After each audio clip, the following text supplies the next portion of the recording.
Hola, buenas, Emilio. Bueno, entrevista de Madrid a Cúcuta, ¿no?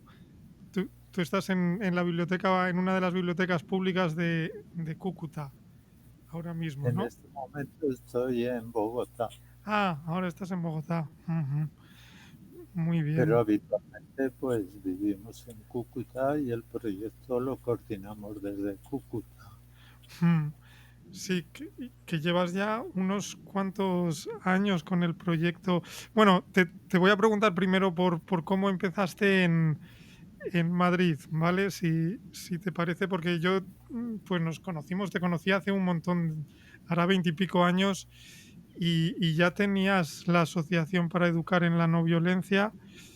Mm, Tú cuando, porque tú aquí en España eras profe de primaria, ¿no? Cuando tú entraste de profe funcionario de primaria, ya tenías claro que querías dar tu aportación en este enfoque de la no violencia o es algo que te surgió cuando ya estabas trabajando de profe? Pues siempre hay una actitud personal de hace mucho tiempo, pero realmente me dediqué más a este tema en concreto pues a partir del tercero o cuarto año, estando de profesor de primaria. Era una época en la que había, pues podríamos decir, la época de la transición española, cuando se estaba fomentando la democracia y había muchos movimientos de pedagogía, de renovación pedagógica y había mucha autogestión en la propia formación educativa de los profesores. Eso fue un movimiento muy grande. Entre otras características, pues había personas que hablaban de la paz, del pacifismo. Empecé a relacionarme con ellos y bueno, me pareció que eso era la especialidad en la que yo quería, a la que yo me quería dedicar. Mm, claro, o sea, esto a finales de los 70 y principios de los 80 sería más o menos, ¿no? Sí, más o menos, sí. Ya, ya, ya, ya, ya. Y, y entonces, por lo que me estás contando, era algo más o menos normal en aquel momento, ¿no? O sea, no les resultaba raro a tus compañeros que tú quisieras darle este enfoque en tus clases. Bueno, en realidad, la pregunta sería si podías dar este enfoque en tus clases o tenías que ceñirte más al temario. O sea, porque tú dabas varias asignaturas, eras el profe para todas las asignaturas de los alumnos o cómo era tu trabajo y cómo podías meter el tema de la no violencia. Sí, pues mira, los profesores de primaria somos generalistas o éramos generalistas, dábamos de todo. Posteriormente hubo profesores especializados en inglés, en música y en educación física. En Mm, aquella época todavía no había esas especialidades. Entonces, pues cuando uno es profesor tiene una variedad de materias, pero también tiene una ocupación en torno a lo que se puede llamar las tutorías, es decir, en el cuidado personal de los estudiantes. Y ahí uno pues puede hacer algún tipo de relación en cuanto a las relaciones personales, la convivencia y algunas connotaciones sociales. En concreto, a partir de esos años también coincidió que en España había un gran movimiento eh, eh, en torno al debate de la organización del Tratado del Atlántico Norte, la OTAN, hasta que se consiguió que hubiera un referéndum sobre la OTAN. Entonces había una cultura, unos debates sobre la paz, el desarme y, Mm, y con todo este ambiente de renovación pedagógica, de inquietud, de buscar nuevas formas de educación eh, alrededor de España, en diferentes provincias, se formaron bastantes grupos de lo que se llamaba en aquella época Educar para la Paz.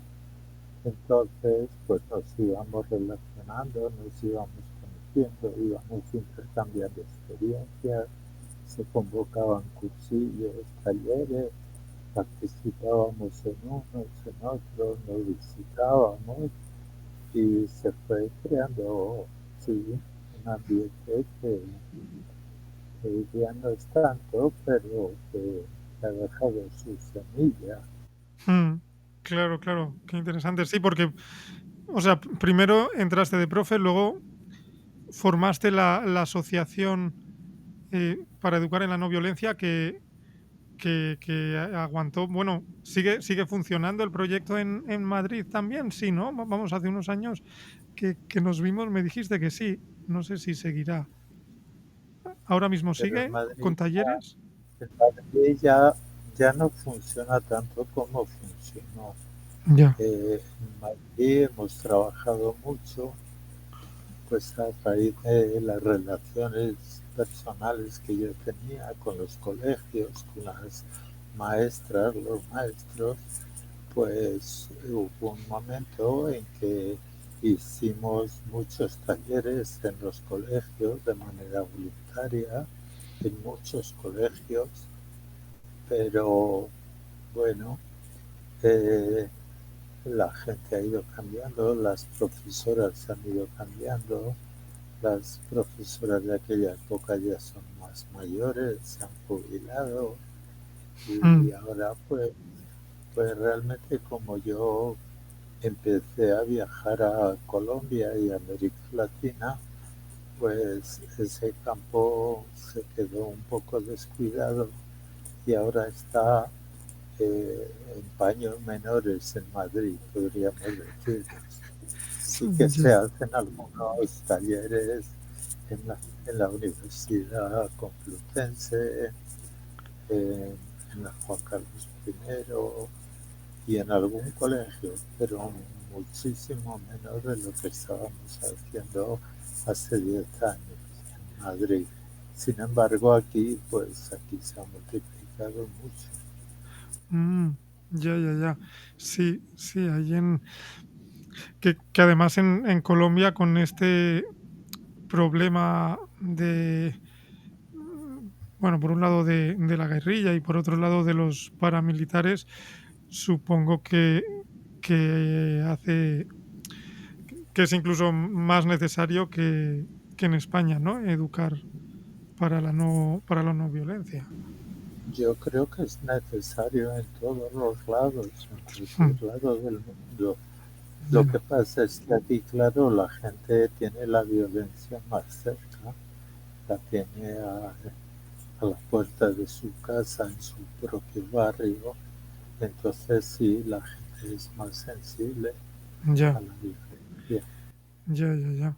Y los talleres, quería preguntarte, ¿tú crees que un solo taller, supongo que igual no es fácil de saber, ¿no? Pero ¿crees que un solo taller puede marcar una diferencia o si no se hace un proyecto continuado en el tiempo con varios talleres no tiene sentido? Me refiero respecto al alumnado. O sea, porque a lo mejor al profesorado, pues sí que con un taller no da tiempo. Pero el alumnado, ¿crees que si recibe un solo taller a lo mejor puede calar o no? ¿O crees que es necesario un proyecto en el tiempo? Pues durante varios años hemos estado haciendo talleres que diríamos esporádicos, o sea, de poca cantidad para cada grupo. En los colegios íbamos y hacíamos 5 talleres con cada grupo educativo a lo largo del año. Los niños acababan muy contentos, muy felices, y sí hemos encontrado personas adultas que nos han dicho que con esos talleres les ha cambiado su vida.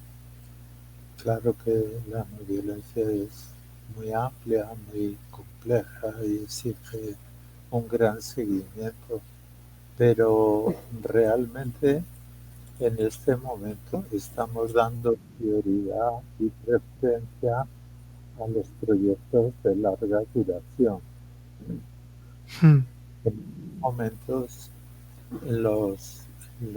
lo que estamos proponiendo y lo que estamos realizando son proyectos de 38 sesiones a lo largo del año con cada uno de los grupos educativos que tenemos.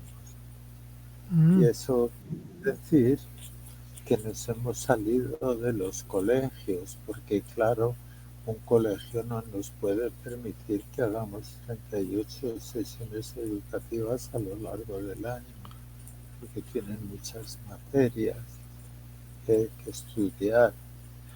Ya. Entonces, en este momento, nuestro proyecto consiste en 2 horas cada semana del año durante el calendario escolar, es decir, en las vacaciones largas, en Semana Santa y Navidad, no hacemos talleres, pero el resto de las semanas, igual que en el calendario escolar, tenemos 2 horas cada semana con cada grupo educativo y nos salen 38 sesiones a lo largo del año.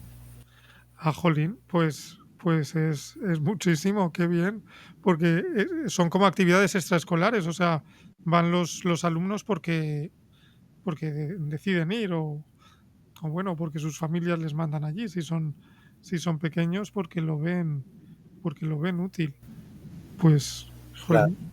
Entonces, antes hacíamos mucho trabajo en los colegios, pero con 5 sesiones al año en cada grupo nos quedábamos un poco cortos. Entonces hemos pasado a esta otra modalidad y lo que hacemos es que cada persona promotora, las dinamizadoras, cada una de ellas tiene un grupo y hace la sesión en su casa, en el salón de casa, en el patio. Aquí las viviendas son diferentes que en Europa, tienen un porche a veces, o simplemente en el parque público que hay al lado y que hay cerca, y se reúnen allí y hacen su sesión. Ya, Pues, ya, ya. pues, pues ya no lo hacemos en los colegios. Ya, ya, ya, ya, ya. Que sí, qué chulo. Al final, lo que hacéis es muy parecido a educar, a gestionar las emociones, ¿no? Porque al final la violencia, pues, surge de unas emociones mal gestionadas en la persona, ¿no? O sea, Sí, claro, las emociones son importantísimas, son muy importantes. La violencia produce unas emociones, la violencia es fruto de unas emociones. mm, Entonces, precisamente, nuestro método educativo es un poco diferenciado de otros métodos, y en nuestro método las emociones son importantes, mucho más que los pensamientos y que el conocimiento y que las teorías. De hecho, la tarea de las promotoras, las dinamizadoras, es ayudar a los participantes a sacar a flote sus emociones, las emociones tanto eh, en medio de sus conflictos como en las soluciones de los conflictos. Sí. Mm, ya, ya, ya, ya, ya. Y, y así, no, no sé, ¿qué diferencias ves entre España y Colombia y Cúcuta?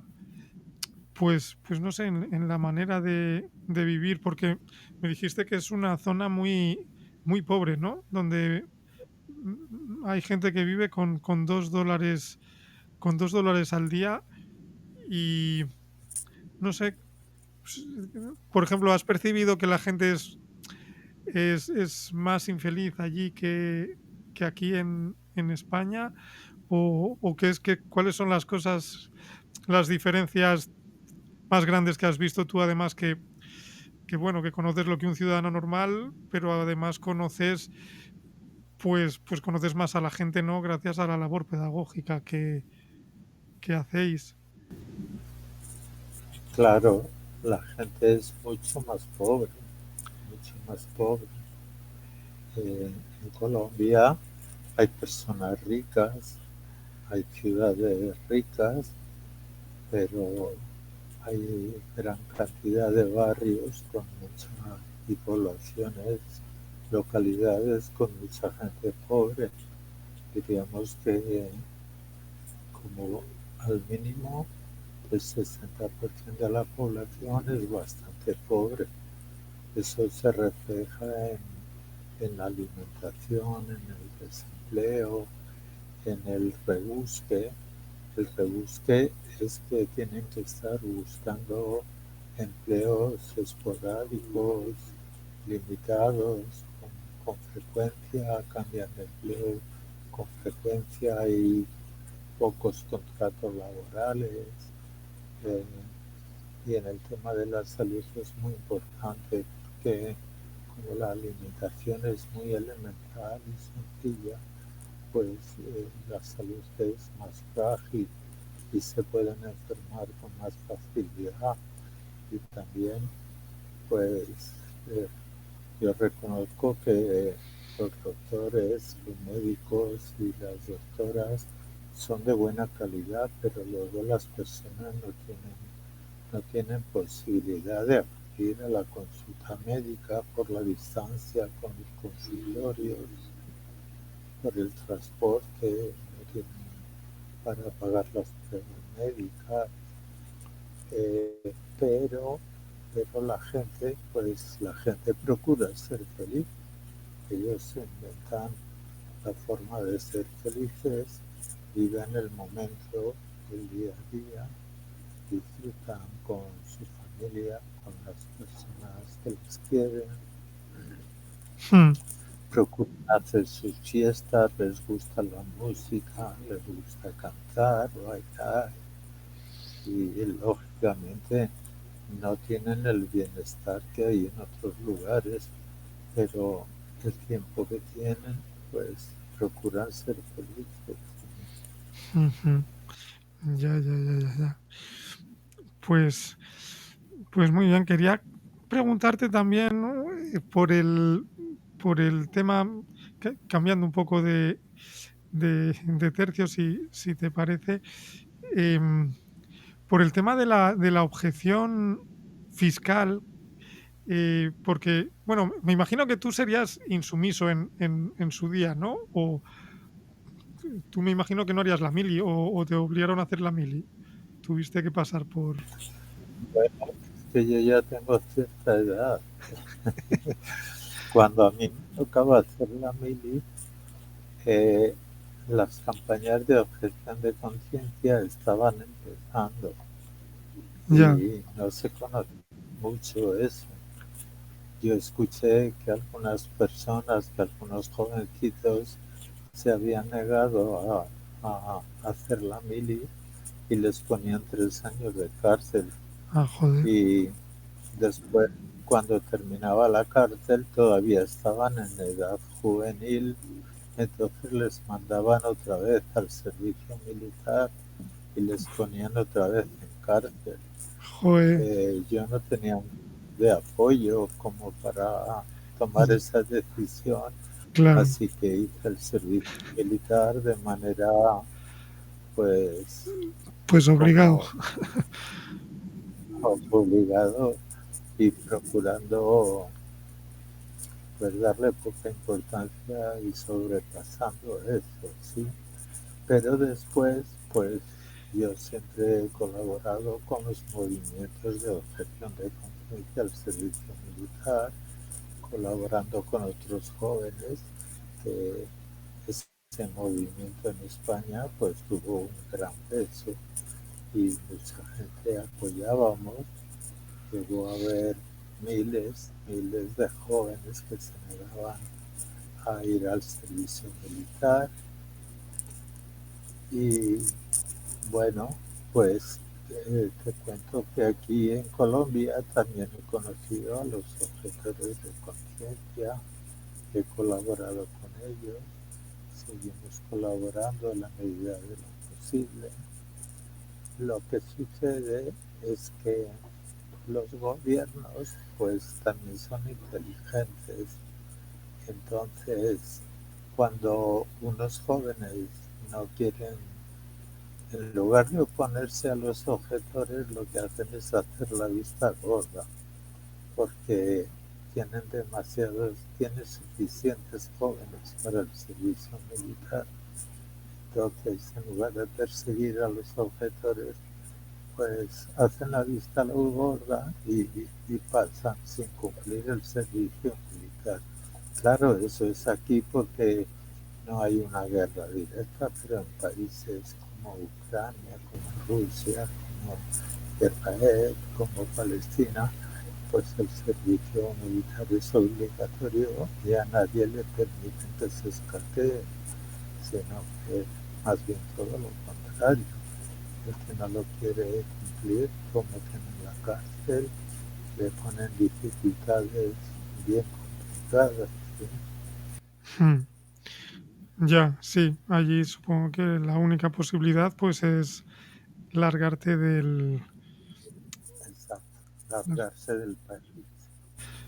Hmm. Así como también pasó en Estados Unidos, cuando era obligatorio en Estados Unidos, muchos jóvenes se fueron del país. Recordamos, por ejemplo, la época de la guerra de Vietnam. Ahora ya es voluntario y son ejércitos profesionales que les forman muy bien para aprender a matar, les enseñan muy bien cómo se mata, entonces ya son profesionales, no necesitan tantos soldados y les pagan un poquito de dinero. Ya, ya, ya. Y claro, lógicamente la gente pobre que no tiene otra formación, que no tiene otras posibilidades, pues muchos de ellos se anotan, igual que en Colombia, igual que en otros países, los pobres pues no tienen facilidad para otro tipo de contrato y entonces se van al servicio militar. Hmm. Sí, de hecho leí que muchos jóvenes de Colombia están yendo a la guerra de Ucrania, están siendo reclutados por el Sí, ejército de Ucrania. así es. De todas maneras, también quería preguntarte, o sea, si es una guerra, pues por intereses personales y políticos de unos cuantos arriba que están tomando las decisiones, yo, pues lógicamente, entiendo y comparto contigo en que la mejor opción es largarse, pero si es una guerra, si surgiera una guerra o yo qué sé, o en el pasado, cuando es una guerra contra en la que una de las facciones pues claramente está rompiendo con los derechos humanos más básicos. ¿Tú allí te plantearías el luchar? No sé, por ejemplo, contra los nazis, o yo qué sé, o otra guerra que me viene a la cabeza, pues es la de los palestinos y los israelíes, que bueno, que no es una guerra. Bueno, no, este ejemplo mejor lo quito, porque eso no es una guerra, es un genocidio y claro, también es verdad que en la otra parte pues no hay un ejército, hay grupos terroristas. Pero, pero eso, por ejemplo, contra los nazis, ¿tú qué hubieras hecho si hubieras vivido hace 50 años y hubieras estado en la tesitura de ir a la guerra o no ir? Pues en la época de los nazis hubo bastantes movimientos de no violencia y hubo mucha gente que se negó a ir a la guerra y lógicamente luchar a favor de los derechos humanos utilizando eh, el matar a gente, quitar la vida a la gente, es una contradicción porque el derecho a la vida es el primer derecho humano que figura en la Declaración Universal de Derechos Humanos. Es como apagar un fuego echando gasolina. Pues, no tiene mucho sentido. Lógicamente, cada persona en la vida se encuentra circunstancias de las que uno no puede juzgar, ¿no? Pero en principio, teóricamente, pues mira, aquí en Colombia hay mucha gente que están matando porque está luchando a favor de los derechos humanos y los están matando. Y son personas que no usan la violencia. Y bueno, es una opción personal y eso pasa en otros lugares. En Ya. Ucrania, como en Rusia, hay jóvenes que están oponiéndose al servicio militar. Lo mismo en Israel que en Palestina. Y hay bastantes grupos, además de los jóvenes, pues que a favor, desgraciadamente no son un número masivo de personas jóvenes, porque si fuera un número masivo se acabaría la guerra. Pero lógicamente para conseguir los derechos humanos no es normal conseguirlos con medios que son contrarios a los derechos humanos. Mm. Ya, ya, ya. Sí, o sea, tú prefieres utilizar tu energía en contribuir a la paz desde, bueno, como desde los cimientos, ¿no? Y no ves muy Sí, congruente. realmente el tema de las guerras es un problema muy grande. Es como el tema del cáncer. Una vez que aparece, es complicado. Lo más importante es prevenir. En eso estamos trabajando, en crear, en potenciar una cultura social en que los conflictos se resuelvan sin usar la violencia. Es prevenir. Una vez que ya el conflicto está estallado, pues claro, no se trata de juzgar a nadie. Si hablas con ellos, con los que usan la violencia, todos dicen que tienen la razón, tanto los de un bando como los del otro. Todos dicen que tienen la razón.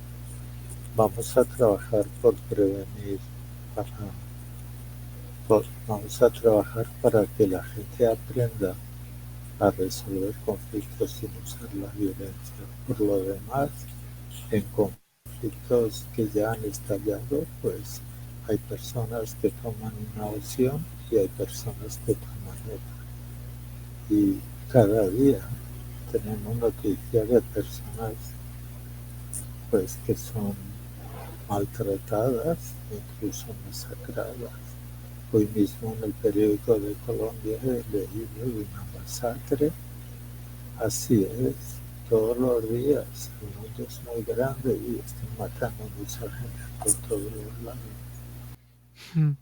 Ya. Y Sí,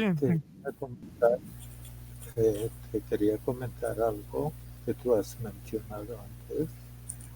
Eh, una cosa es la objeción de conciencia al servicio militar y otra cosa es la objeción fiscal. La objeción fiscal es que hay personas que no queremos colaborar con la violencia. Sin embargo, los gobiernos los obligan a pagar impuestos y con esos impuestos los gobiernos compran armas, armas que están diseñadas, preparadas y experimentadas para matar y matar bien con precisión. para matar personas. Mm. Entonces, la objeción fiscal son las personas, los homos, que no queremos que, que nuestros impuestos se dediquen a la guerra, a matar personas, a fabricar armas y a entrenar a soldados. Y esto realmente pues, no está reconocido en ningún país del mundo. Así que es un problema bastante grande y para muchas personas es un problema de conciencia. Hay personas que por este motivo se alejan de la sociedad, se alejan de los contratos laborales, se alejan del gasto económico, intentando colaborar lo menos posible en los impuestos que los gobiernos reciben. ¿Sí? Ya, ya, ya. Sí, sí, sobre eso te quería preguntar, porque tú te hiciste objetor fiscal y pudiste llevarlo a cabo. O sea, no has pagado impuestos a lo largo de tu vida laboral. O sea, y no te han puesto pegas, porque me imagino que eso, no sé, Hacienda, si quiere, te puede hacer una inspección y te puede obligar a pagar con una multa, además, ¿no? Todos los atrasos. Sí, Miguel. En España hay un movimiento de objetores, de personas objetoras fiscales que no quieren colaborar con los gastos militares. No está reconocido legalmente, pero así como la Constitución y las leyes permiten que algunas personas del sector médico no colaboren en abortos porque su conciencia no lo permite, así como algunas personas son objetoras para colaborar en los centros médicos para practicar la eutanasia. Sin embargo, no hay ninguna regulación que nos permita a los objetores fiscales de los gastos militares, nada que nos permita eh, dejar de lado los impuestos para los gastos militares. Y hay personas que sí lo hemos practicado, pero lo que sucede es que no está regulado. Como no está regulado, pues de vez en cuando nos toca la inspección y nos dicen, mire, usted ha hecho esto no es legal y le toca pagar.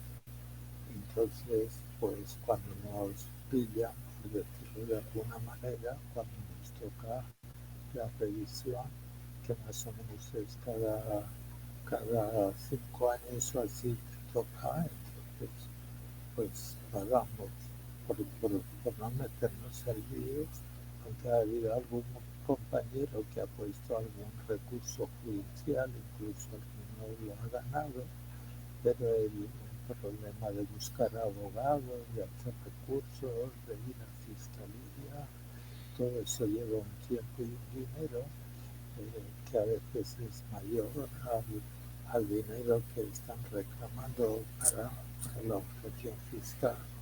Entonces preferimos pues pagar. A mí siempre que intenté pues un par de veces a lo largo de los años que he hecho la objeción fiscal, pues en un par de veces ya me han dado el toque de atención y simplemente pues pagué lo que me reclamaban Mm. cuando hay una conciencia. Ya, ya, ya. ¿Y te lo reclamaban además con multa? O sea, ¿tenías que pagar más que lo que hubiera correspondido si hubieras Y pagado en su momento? a veces en principio lo que hacen es decirte eso no es correcto, pague usted con los intereses de retraso. Ah, Eso es lo que hacen inicialmente. mm, ya, ya, ya, ya, ya. Y claro, y la verdad es que mucha repercusión, me imagino que desgraciadamente tampoco tiene, ¿no? Porque tampoco se habla en, en los medios del tema de la objeción fiscal. Vamos, yo hace un montón de tiempo que no oigo hablar de ello. Pero bueno, es más una convicción personal por lo que os lleva a hacerlo, ¿no? Sí, claro.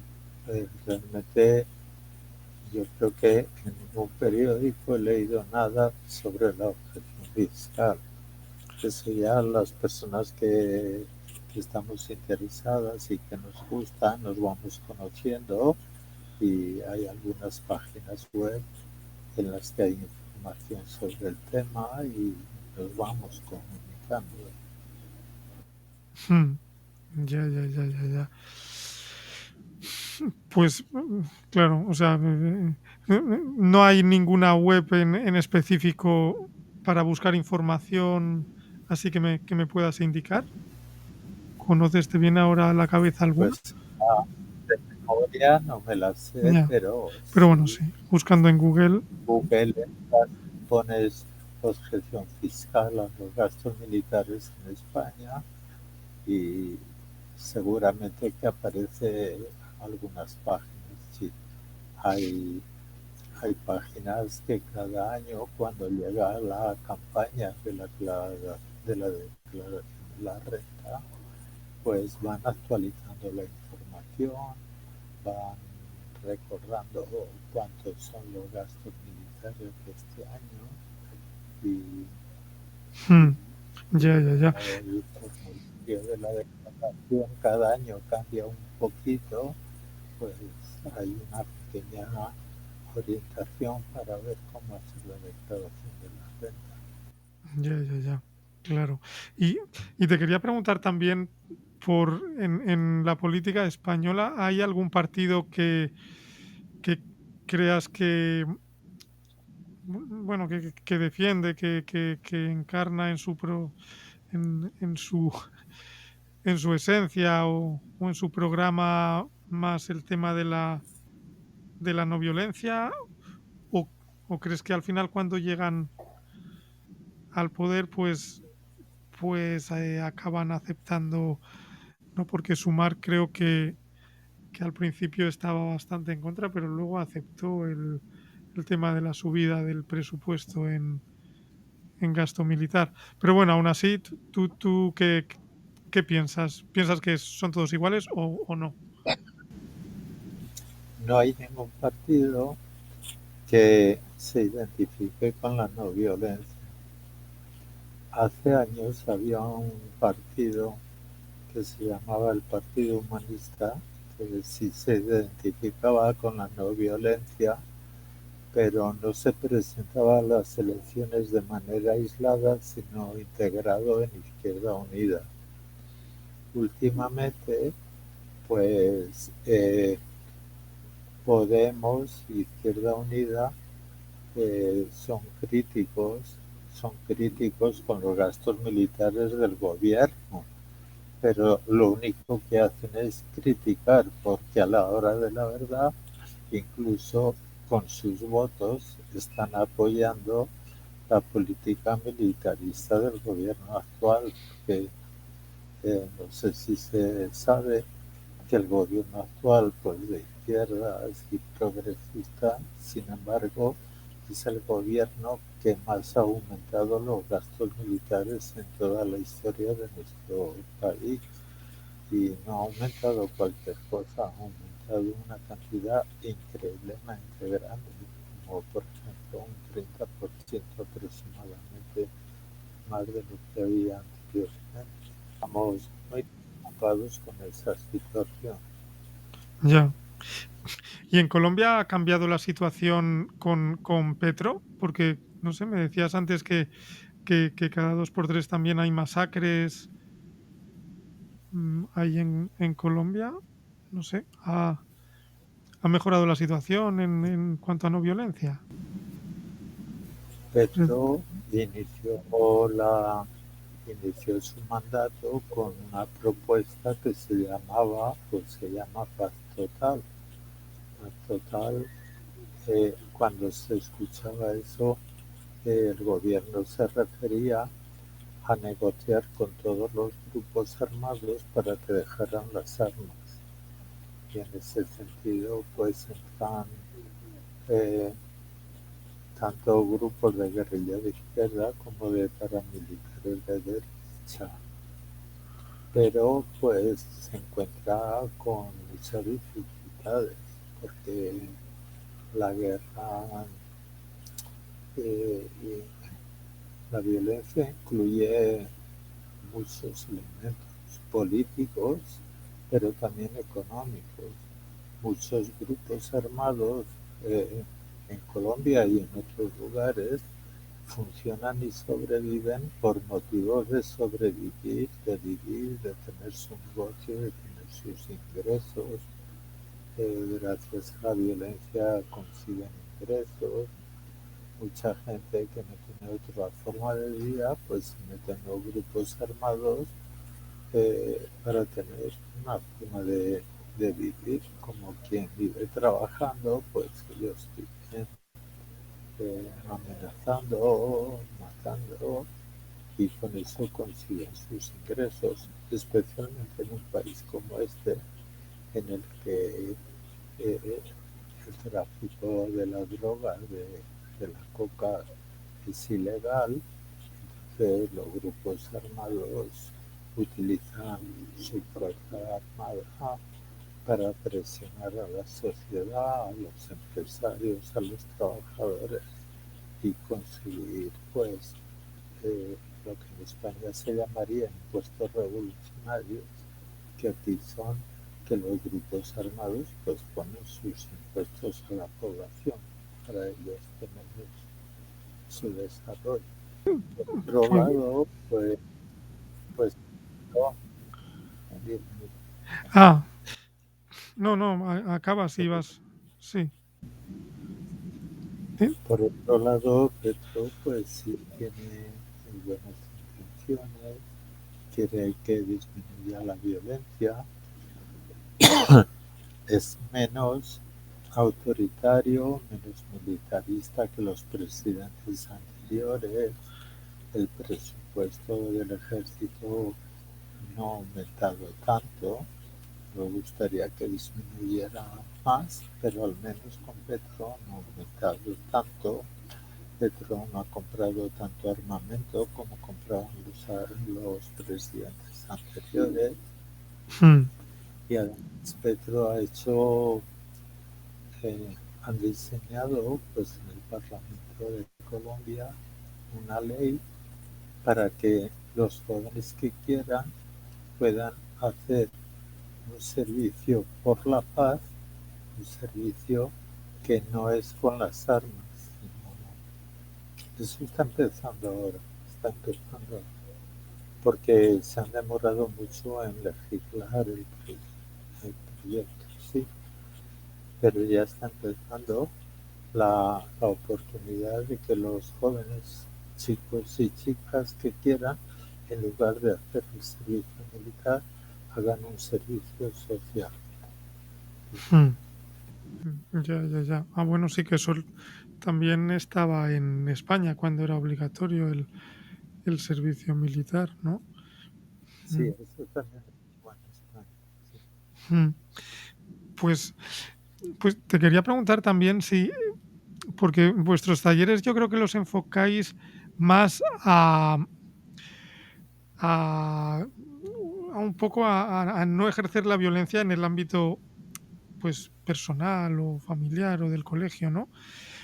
Pero ¿crees que, que claro, a nivel de sociedad, mm, que realmente puede haber un, un movimiento que acabe con las guerras mientras, no sé, el pensamiento crítico no esté más, no sé, algo más, más potente y más presente en la educación y en la gente? O sea, porque yo, por ejemplo, con la guerra de Ucrania me llamó la atención. que yo que pienso que estoy informado y demás, pero yo al principio, pues el relato que hacían inicialmente cuando Putin atacó Ucrania pues es que hay que parar esto, hay que enfrentarse a Putin con todo, porque si no puede pasar lo mismo que con Hitler, que empieza por Ucrania y acaba conquistando toda Europa, pues, pues a mí me pareció razonable. Vamos, tampoco es que lo fuera defendiendo por ahí. Pero luego, claro, cuando pensé más en ello y oí otras versiones, me dije, bueno, si es que al final, entre que gobiernen los oligarcas ucranianos o los oligarcas rusos, pues a los ciudadanos ucranianos, o sea, es que les va a dar exactamente igual.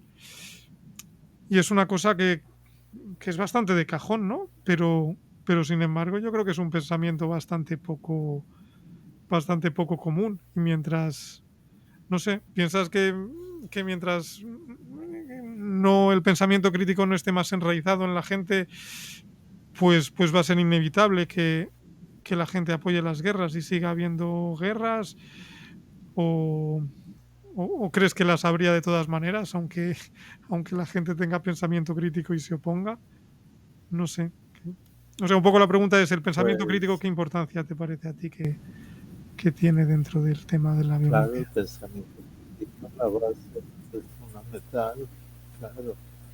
Por eso nosotros en nuestros talleres lo que más hacemos es ayudar a los participantes a que descubran sus sentimientos, sus emociones, que descubran sus propias conductas y que descubran sus propias que descubran sus propios aprendizajes. Terminar con la guerra pues sería lo mejor, pero eh, pues la gente poderosa, la gente que está en el poder en todos los lugares, pues es una gente que va a lo inmediato a conseguir las cosas de forma rápida.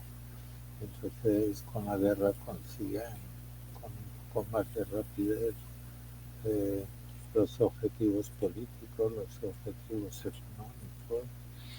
Entonces la tarea nuestra es trabajar mucho para que todo eso cambie. Claro, cuando uno ve el panorama mundial, pues uno se deprime mucho, pero es lo que toca, es lo que hay que hacer. Eh, Nosotros en concreto con nuestro movimiento quizá no somos capaces de parar una guerra, pero vamos poniendo semillas, vamos sembrando y vamos consiguiendo. Mira que nosotros en nuestro proyecto participan casi 900 personas. Ah, joder, Claro, pues es una eh, semilla gorda. no está en comparación con los 16 millones de soldados que tienen los gobiernos del mundo, pero es la Bueno, aportación que nos corresponde a nosotros. ¿Sí? ya, claro. Sí, es lo que hay. Y, y bueno, supongo que también es una inspiración la gente que esté a tu alrededor, que el no enfadarse, ¿no? Porque los números sean estos y no frustrarse, sino que de alguna manera, pues aceptarlo y ya está. O sea, porque al final es verdad que todo es interdependiente y no se sabe qué semilla, pues luego va a dar un fruto, ¿no? Que sea más grande o más pequeño. Pero, mm, y tú como, no sé, una pregunta igual ya más dentro del ámbito de la metafísica, eh, tú si volvieras a, bueno, no si volvieras a nacer, sino tú qué piensas que hay después de la muerte, tú si murieras y, y siguieras teniendo conciencia, ¿cómo, cómo verías el continuar? ¿Tendrías ganas de volver al mundo y seguir haciendo esta labor o te has cansado ya del mundo? Claro, no, yo la idea es imitar a Matusalén, a ver si puedo llegar a 700 años. Esa es la idea. Ya, ya, Pero nos toca confiar, hay mucha gente positiva en el mundo, así como hay mucha gente violenta, también hay mucha gente no violenta, entonces todos estamos de paso y, y bueno, ya. sí me gusta la figura del sembrador, la persona que siembra, Ya, y cuando siembras, pues hay semillas que no producen nada y hay otras que producen árboles que luego duran 200 años, 300, ya, ¿no? Entonces, eso es lo que nos corresponde. claro. Sí, sí, sí. Y tú lo tenías muy claro desde joven, pero no sé, ¿crees que se puede también cambiar el rumbo de tu vida y dedicarte a algo que tiene sentido, pues aunque yo que sé, tengas 50 años o 60 años? ¿Has conocido a gente que se metía en tu grupo siendo más mayor? Vamos, en tu grupo, en el grupo que hacéis Pues vosotros. en el grupo va entrando gente y te digo, lo que más me gusta es que tenemos alguna compañerita de 16 años que es activa, que ya es líder, Ah, que joder. ya está organizando. Eso es lo que más me gusta. Ya, ya, ya. Gente que lo tiene claro, jolín, pues sí, con 16 años no es lo normal estar pensando en esto. Ya, ya, ya. Así. Pues, pues qué bien, Emilio. Pues, bueno, pues me dijiste más o menos una hora y llevamos algo más. No sé, yo creo que ya me queda solo agradecerte, pues este tiempo y, bueno, y en realidad también los ratos y, y cómo me ha servido también a mí de inspiración cuando nos hemos visto, aunque nos hemos visto muy de vez en cuando, pero jo, la verdad es que transmites con esta calma que desprendes y el hecho de tenerlo tan claro, pues, pues para mí sí, eso, agradecerte porque has sido una persona que siempre he recordado y he tenido como, bueno, pues como uno de los guías del mapa así que nos va permitiendo movernos por la vida. Así que nada, muchas gracias, Miguel, Emilio. pues muchas gracias a ti. Me ha gustado tu papel, me ha gustado cómo has hecho las preguntas. Yo creo que básicamente hemos hablado de todo lo importante y siempre la no violencia es un camino hacia un horizonte pues que desafortunadamente está muy lejos, que hay que caminar bastante, que cada día hay que retomar el camino, hay que ver por dónde vamos, Mm, pero es el camino en el que tenemos que estar.